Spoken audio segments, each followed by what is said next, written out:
नमस्कार. उन्हाळा खूप वाढला आणि खूप ऊन आहे बाहेर. आम्ही दोघींना लंच ब्रेकमध्ये ज्यूस घ्यायला गेलो होतो. कारण इतकं ऊन वाढलंय भयंकर ना. मी तिथे मँगो ज्यूस घेतला. संध्याकाळी घरी आले आणि घरी आल्यानंतर मी भाजी न चेक करता मी बाकीचीच कामं आवरत होते आणि जेव्हा मी फ्रीज उघडून पाहिलं तर एकही भाजी शिल्लक नव्हती.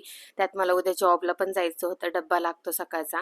त्यामुळे मग म्हटलं की आता एवढ्या उशिरा मार्केटला जाण्याऐवजी स्विगीवरूनच मी भाज्या ऑर्डर केल्या होत्या आणि मला एक 15 ते 20 मिनिटामध्ये भाज्या पण रिसीव झाल्या होत्या. मग मी त्या सगळ्या व्यवस्थित चेक केल्या, फ्रीजमध्ये सगळ्या भरून ठेवल्या आणि मी हा लिचीचा ज्यूस पण ऑर्डर केला होता. तो खूप हेल्दी असतो.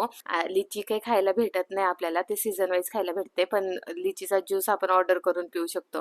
आणि ह्या सीझनचा पहिला आंबा मी ऑर्डर केला होता, कारण खूप इच्छा झाली होती मला आमरस खायची.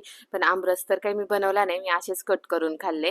त्यानंतर हे सगळं आवरता आवरता खूप उशीर झाला होता. मग जेवणामध्ये मी ना चकोल्या बनवल्या होत्या. आता काही ठिकाणी याला वरणफळ म्हणतात, पण आमच्या इथे ना चकोल्याच म्हणतात. तुमच्या इथे काय म्हणतात मला कमेंट करून नक्की सांगा. असा होता आजचा दिवस. भेटूया पुढच्या ब्लॉगमध्ये. Bye bye.